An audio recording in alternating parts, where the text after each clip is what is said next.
এই জামাত শিবির লুঙ্গির নিচে পালিয়ে থেকে ঢাকা বিশ্ববিদ্যালয়ের যারা প্রেসিডেন্ট সেক্রেটারি হয়েছে তারা ছাত্রলীগের সাথে জড়িত, তারা ধর্ম নিয়ে ব্যবসা করে, তারা মুসলমান না। আমরাও মুসলমান, আমরাও নামাজ পড়ি।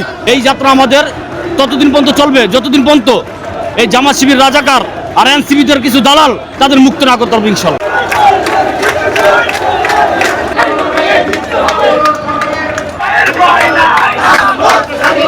সারা দেশে জামাত শিবির ও এনসিবির কিছু দুষ্কৃতিকারী এরা বিভিন্ন জায়গায় অকারজ করে আমাদের বিএনপির উপরে দায়ভার চাপানোর চেষ্টা করতেছে। সেটার প্রতিবাদে আজকে আমাদের এই জনসমাবেশ ও পথযাত্রা। এই যাত্রা আমাদের ততদিন পর্যন্ত চলবে যতদিন পর্যন্ত এই জামাত শিবির রাজাকার আর এনসিবিদের কিছু দালাল তাদের মুক্ত না করতে পারবে ইনশাল্লাহ। আপনি দেখেন এই কিছুদিন আগে একটা ঘটনা ঘটছে, এটার ভিতরে এনসিবির যে প্রেসিডেন্ট নাহিদ হাসানের সাথে যারা বিভিন্ন সময় প্রোগ্রাম মিটিং করে, যারা নাহিদ হাসানের সাথে ছবিও আছে, আপনারা দেখছেন ফেসবুকে ভাইরাল হয়েছে, ওই খুনিরা ওই জায়গায় খুন কইরা এই দায়ভার বিএনপির উপরে চাপানোর চেষ্টা করতেছে। এটার প্রতিবাদ। ওরা ছিল 17 বছর ছাত্রলীগের চোখে, মানে চোখে এবং বুকে ছিল জুলাইয়ের 5-6 দিন। আর আমরা জাতীয়তাবাদী দল বিএনপি দীর্ঘ 17 বছর আন্দোলন করেছি। জুলাই মাসে যে আন্দোলনটা হয়েছে ছাত্র আন্দোলন, সেই আন্দোলনের নেতৃত্ব দিয়েছেন আমাদের ভারপ্রাপ্ত চেয়ারম্যান জনাব তারেক রহমান। তার সর্বোচ্চ নেতৃত্বে আমরা রাজপথে ছিলাম এবং এনসিবি হলো একটি দল। আজকে একটু শেখ হাসিনা একটু যদি সজাগ হয়ে যায় এনসিবি বাংলাদেশ থেকে পালিয়ে যাবে, কিন্তু বাংলাদেশ জাতীয়তাবাদী দল বাংলাদেশের মাটি থেকে কখনো সরে যাবে না। বাংলাদেশ জাতীয়তাবাদী দল বিএনপি 17 বছর স্বৈরাচারের বিরুদ্ধে রাজনীতি করেছে এই বাংলার মাটিতে, বিগত দিনও এই বাংলার মাটিতে থাকবে। বাংলাদেশ জাতীয়তাবাদী দল বিএনপি বিগত দিনে স্বৈরাচার আমলে 16-17টি বছর গুম হয়েছে, খুন হয়েছে।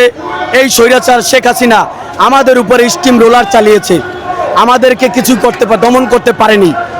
ইতিমধ্যে দেখেছেন মিটফোর্ডের একটি ঘটনা, সেখানে বুধবারে সেই ঘটনাটি হয়েছে এবং তারা শুক্রবারে সেটা পাবলিশ করেছে। এবং এরা আপনার চরমোনাই, জামাত, এনসিপি এরা মিলে একটা মব সৃষ্টি করতে চাচ্ছে এবং বিএনপিকে বিতর্কিত করার চেষ্টা করছে। এটার মূল কারণই হলো তারা নির্বাচনটা চাচ্ছে না। তাদের নির্বাচন করতে এই জন্যই চাচ্ছে না, তাদের কোনো জনপ্রিয়তা নাই। জনপ্রিয়তা যদি থাকতো তাহলে কিন্তু তারা নির্বাচন নিয়ে এরকম খেলা খেলতো না। আমরা 16টি বছর শুধু একটি কথা বলেছি, সেই কথাটি হলো কি, আমার ভোট আমি দেব, যাকে খুশি তাকে দেব। আপনার যদি জনপ্রিয়তা থাকে সেক্ষেত্রে আপনাকে জনগণ ভোট দিয়ে নির্বাচিত করবে, আপনার তো সমস্যা থাকার কথা না। এবং আমাদের যে নেতাকর্মী 16টি বছর আন্দোলন সংগ্রাম করেছে, খুন করেছে, আমাদের তো এই একটি অধিকার যে আমরা ভোটের অধিকার ফিরে পেতে চাই। আমরা বিএনপিকে নিয়ে কোনো ধরনের প্রোপাগান্ডা ছড়ালে তার পরিণতি খুবই ভয়ঙ্কর হবে। বিক্ষোভ মিছিল থেকে বলে দিয়ে হুঁশিয়ার দিতে চাই, আমরা যদি রাস্তায় নামি পালানোরও জায়গা পাবেন না। সাবধান, আমাদেরকে নিয়ে বিতর্ক কথা বলবেন না। আপনারা নির্বাচন, আপনাদের ভোটে আপনাদের জনগণের কোনো আস্থা নেই, যার কারণে আপনারা ছয়নায় করছেন। পীরের দাবি করে তারা নিজেকে, এবং সেই পীর নিজেকেও আমরা মনে করি জনগণ তাদেরকে বলে ভণ্ড পীর।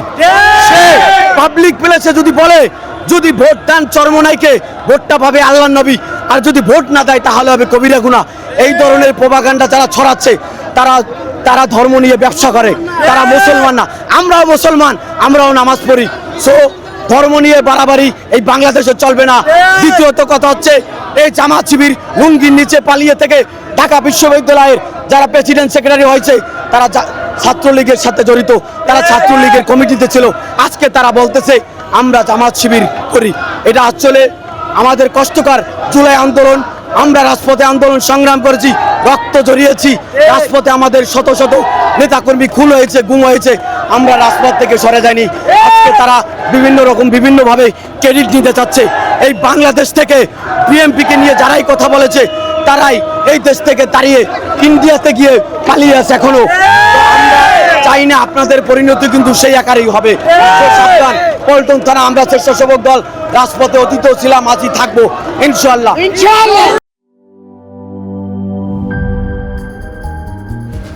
আলো রাঙাই বাংলাদেশি রেইনবো পেইন্টস। রেইনবো পেইন্টস, ছড়াও জীবনের রং।